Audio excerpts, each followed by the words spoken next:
So at this point, we'd really want to actually just take off on some of the points that both Adam and Henry have already mentioned to us. But also, I'd like to remind our audience today that Pigeonhole is still active. It's still up and running. And if you have any questions, to actually post them on Pigeonhole. I've got a couple of questions already, although I think the iPad just quit on me. Talk about Apple products. Let me switch to my handy Android device. We've got actually about 5 questions, I think, that have already been posted on Pigeonhole. So we'll be asking Adam and Henry. Some of these questions are directed to either gentleman. First, Adam, your point about aligning the protocols to the new technologies. Some people might read a different meaning behind what you say as protocol, which is actually spelled as C-O-R-R-U-P-T-I-O-N. What? Did I lose you there? I mean, in your dealing with the bureaucracy and trying to set up your renewable energy system in Sabang, have you encountered anything by way of, say, somebody trying to get some financial incentive out of you before they can... Okay, corruption exists. Yeah. Oh, okay, I spelled that right. Yeah. But I can tell you one thing of the Philippines, and so far, with this project, we have not even paid a lunch to anyone to get to do what they're supposed to do.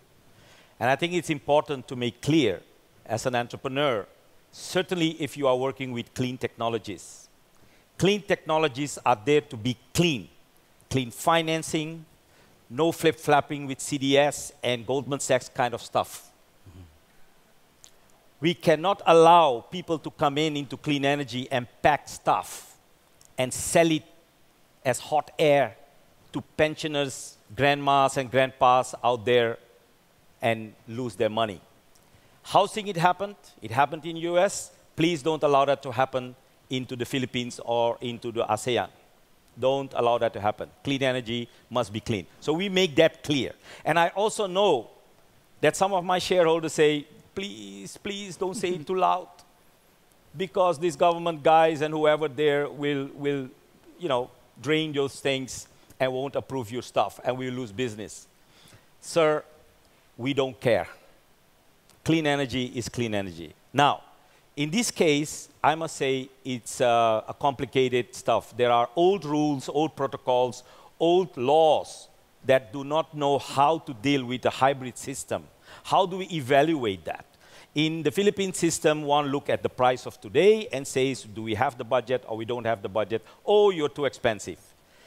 If you look at what international development banks do, they look at the life cycle of a technology and they look at the entire projection of inflation, of price increase of several components, and then based on that you say we can save over 20 years so much carbon, so much money, etc., etc. Now that thinking is not there into the current government systems, not only in the Philippines, but in many other countries, even some of the developed countries. So it's not a cultural thing, it's not a Philippine thing. No, I think it's a human thing, and that's why I demonstrated there that alignment has nothing to do with carrying a Filipino passport. It's about your human being whose mindset is not aligned, and therefore we are not making the effort to understand. Now, why are we still in this game after 3 years? Several people, including my shareholders, my partner, said, maybe we should give up. Maybe we should just, it's too small, let's don't worry. You see, if people like us starts giving up, change would never happen. You would never have this BlackBerry in your hands. Right? We would be killing it because of commerciality, or sorry, Android. So what is important in here is that we work together with the agencies. We did that. We are not afraid to work into a multi-stakeholder approach. Now, we have spent hours and hours of time to educate and take along with us those officials who were in charge of the contract negotiations. Now, when the government says, we need 75 days to clear your stuff, why do you need 180 days? Right? 75, 180, to me, that sounds like a factor 2 almost, right? So why do you need that? And there is no transparency on that. Now, we have had the ERC's public hearing, which is an official 4-hour session in Sabang. 200 people showed up. It is the first time in the history of the ERC and the energy sector in the Philippines that during that session there was no opposition, no intervention of anyone against this project. Now, you tell me, if on the 22nd of September, 200 people have said yes, why do we need time until today, March 3rd, of saying yes or no to this project? Now, I do know that the colleagues in the government have a lot of workload and that things need to be done. But, ladies and gentlemen, if we have those ambitious targets of the Philippines or of Indonesia or of China, we can't afford government to hide behind transparency, hide, I would say, inefficiency behind transparency. We are not for shortcuts. Do your due diligence, apply your rules, but make sure it happens fast because we have no time to lose. I think less than a decade ago, we passed a Renewable Energy Act, and the country, of course, was very proud to have that legislation at the forefront of the previous administration. But where do you see the Renewable Energy Act helping companies such as yours to promote this kind of hybrid technology? Frankly, it's good to have rules. But if the machinery behind those rules is lacking oil and grease and whatever, things are not going to happen. It's beautiful to produce documents. Philippines has a beautiful culture of producing laws and regulations, and do that in the way that we have been preaching for years in the development world, of doing in a participatory way. So many consultations are happening, and the rules are not being applied or done. And let me not only hit the governments here. The banks and the corporations are in the same boat. Technology companies do not understand multi-stakeholder approach and being patient. Banks are stuck into their own mindsets of rules. That's why people like Henry and my team, we are not making progress because we spend hours and hours and hours of time teaching ABC to banks. We do it because we know there is no other way than educating and taking the coalition along. But it is frustrating out there. You can hear that in my voice. It is frustrating. We don't have that time. Wait. Breathe in slowly, slowly now, and exhale. I can appreciate the frustration, Atom. I can feel it right from here. And you know, the thing is, I don't want to hide it. Yeah. Because if we start hiding our frustrations, things won't happen out there. It's part of the game. We have to make sure that banks unlearn to say, give me size. No, you find a rule that makes those people in Sabang become economic further developed. Don't look at a project. Last night we were talking, a project from a perspective of, oh, how does your project risk behave? Forget it. Look at Sabang with so many small entrepreneurs there. Yeah. Restaurant owners, hotel owners. They are all your customers. Yeah. Look at it from that perspective. Why are you narrowing down to a bloody checklist? You can't do that. The world is changing. I've got to pass some questions to Henry over here because you know, people are actually wondering whether or not electric vehicle technology will still be that interesting or attractive as an alternative, given that oil prices have been growing down. And I guess that's the conundrum now for people such as yourself, who are saying that electric vehicle technology can actually be at par or cheaper. Yes, it is. And it's not just an economic issue. As we all know, it's an environment issue. And there's really more to it than just carbon footprint.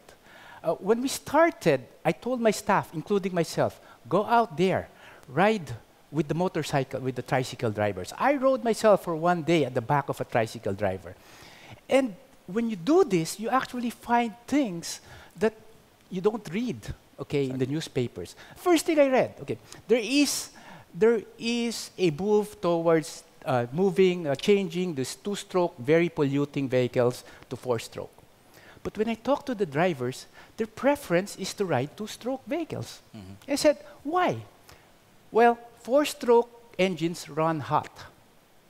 And try to ride in a four-stroke vehicle 14 hours a day. they all have arthritis. Second, four-stroke vehicles, if you look at the numbers, should be changed, roughly, oil should be changed every 10 days based on the mileage that they use. Well, of course, they save money, they change it every 2 weeks or a month. But take a look at it. And I ask, so where do you throw the oil? Exactly. Well, we all know, down the canal.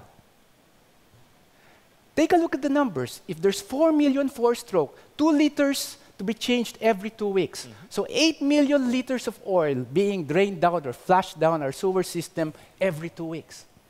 What is that? Disaster. Yeah. So when you ride, when you do the ground level, and I was talking to Aten, we're there at the ground level, you actually see the real. And I'm not even talking about noise pollution. So. How are the different cities, the local governments reacting to your business model, the pay? Yeah, the load and go. Oh, load and go. Sorry. Yeah. Fortunately, there are a number of progressive cities. There's few of them. A case in point is Bacoor, Cavite. They've given true franchises for electric vehicles. They've even earmarked routes for electric vehicles. I hope that a lot of LGUs or local governments will follow in Bacoor, Cavite's lead. There are a couple of questions here that were mostly directed to Atem, but I think you already answered it before we did the inhale-exhale thing again, because it was asking you if you're actually going to throw in the towel if you're facing this much obstruction from... Good question. Yeah. Well, we passed that point some time ago in our board of the joint venture company. But I can tell you, no, we are not aiming to give up. Actually, we are talking here, you see the total market for hybrid systems in the Philippines alone. Forget Indonesia, which is huge in terms of 1,000 islands out there requiring hybrid systems, microgrids, just because of the headache of oil transportation.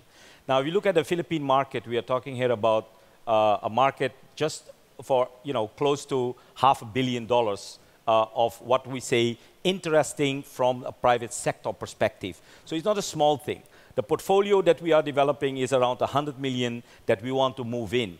To move in, we don't want to go for one little project 3 years again. So we are talking to the different parties to make sure that we move in a package out there in the Philippines, because that's the market out there. So no, there is no giving up. If we really need to, one of the things to see how we can counterbalance the force of the established financing sector is creating crowdfunding vehicles, as we know in Europe and the US. So it's not only about innovation in technology, but we are creating a vehicle in the Netherlands which government law and the financial regulators law allows companies like us to raise capital on the market. So we go to the moms and the dads and collect the money without the middleman who's taking out the money. We'll try to bring it straight into the projects, into the Philippines or Indonesia or wherever, to make sure that at least the equity part of the funding is secured and politically carried by people out there. It's not only about money, it's also about educating people, engaging. We talked to Puerto Princesa municipality and we said, look, what would you do for the crowdfunders from Europe or Singapore?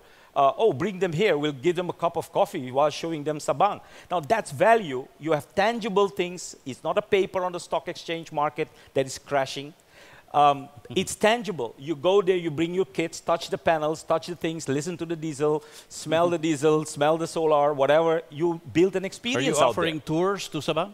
Yes, but we are not a tour organizer. We'll say you create tours for people out there. You see, if one direction is not changing fast in the protocols, people like us cannot sit and wait. I was not educated like that. Well, I'd like to actually continue this discussion as much as we have so many interesting points to raise from both Atem and Henry, but unfortunately, we've run out of time for this first session of today's discussion. In the meantime, I'd like to thank our panelists, Atem, for joining us today. Thank you very much, and Henry also as well. Thank you very much, gentlemen, for joining me on the panel today. Thank you.